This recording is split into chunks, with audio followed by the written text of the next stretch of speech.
Brought to you by V-Guard, co-powered by Sensodyne and Vimal. పలుకులలో Kesari. Associate sponsor UltraTech cement. భారత ప్రధానిగా వరుసగా మూడోసారి ప్రమాణ స్వీకారం చేయబోతున్నారు నరేంద్ర మోదీ. ఎన్డీఏ సమావేశంలో ఈ మేరకు ఆమోద ముద్ర వేశారు కూటమి నేతలు. మరోవైపు త్వరలో ఏర్పడబోతున్న ప్రభుత్వంలో కీలక పాత్ర పోషించనున్నారు చంద్రబాబు నాయుడు. ఎన్నికల్లో మ్యాజిక్ ఫిగర్ సాధించిన ఎన్డీఏ కూటమి ప్రభుత్వాన్ని ఏర్పాటు చేసేందుకు సమాయత్తమైంది. ఢిల్లీలో సమావేశమైన భాగస్వామ్య పార్టీల నేతలు ఎన్డీఏ పక్షనేతగా నరేంద్ర మోదీని ఏకగ్రీవంగా ఎన్నుకున్నారు. తీర్మానంపై 21 మంది నేతలు సంతకాలు చేశారు. ఢిల్లీలోని ప్రధాని నివాసంలో జరిగిన సమావేశంలో ప్రభుత్వం ఏర్పాటు అనుసరించాల్సిన వ్యూహంపై సుమారు గంటన్నర సేపు నేతలు చర్చించారు. కూటమిలో కీలక భాగస్వాములుగా ఉన్న టీడీపీ అధినేత చంద్రబాబు, జేడీయూ నేత నితీష్ కుమార్ కేంద్రంలో ఎన్డీఏ ప్రభుత్వానికి మద్దతు లేఖలను అందజేశారు. ఈ సమావేశంలో మోదీ పక్కనే కూర్చున్నారు చంద్రబాబు. ఈ నెల 7న బీజేపీ పార్లమెంటరీ సమావేశం తర్వాత ఎన్డీఏ భేటీ జరగనుంది. ఎన్డీఏ భేటీకి కూటమిలో ఎంపీలంతా హాజరు కావాలని నిర్ణయం తీసుకున్నారు.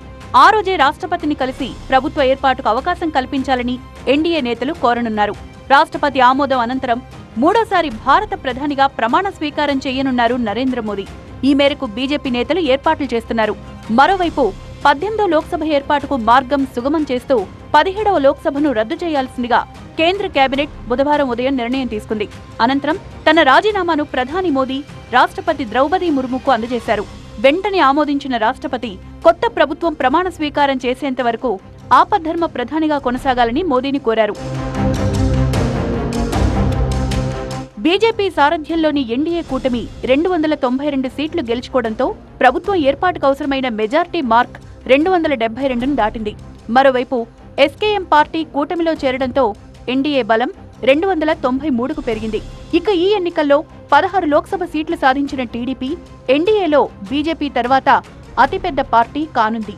కేంద్రంలో ప్రభుత్వాన్ని ఏర్పాటు చేస్తోన్న ఎన్డీఏలో టీడీపీ అధినేత చంద్రబాబు, జేడీయూ అధినేత నితీష్ కుమార్ కీలకం కానున్నారు. టీడీపీ 16 లోక్సభ సీట్లు సాధించగా బీహార్లో నితీష్ కుమార్ నేతృత్వంలో జేడీయూ 12 స్థానాల్లో విజయం సాధించింది. అయితే జేడీయూతో పోల్చితే టీడీపీకి వచ్చిన సీట్లే ఎక్కువ. సో కేంద్రంలో చక్రం తిప్పే పార్టీ ఏదైనా ఉంది అంటే అది టీడీపీనే. మరోవైపు చంద్రబాబు మద్దతు కోసం ఇండియా కూటమి నేతలు ప్రయత్నిస్తున్నారన్న వార్తలపై స్పందించిన చంద్రబాబు తాము ఎన్డీఏతోనే ఉంటామని మరోసారి స్పష్టం చేశారు. How can we contest elections if you are not a part of NDA? Three parties combined we collected. Why you got that doubt? I don't know. విభజన సమయంలో ఏపీకిచ్చిన విభజన హామీలతో పాటు కేంద్రం నుంచి రావాల్సిన నిధులు, ప్రాజెక్టులు సాధించుకోవాలంటే ఇదే సరైన అవకాశమని చంద్రబాబు భావిస్తున్నారు.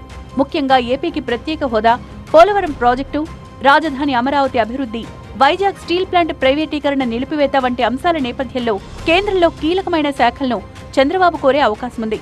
అయితే టీడీపీకి ఏ శాఖలు కేటాయిస్తారు, ఎన్ని కేబినెట్ పదవులు ఇస్తారు, ఎన్ని సహాయ మంత్రి పదవులు కేటాయిస్తారు అన్న దానిపై త్వరలోనే క్లారిటీ వచ్చే అవకాశముంది.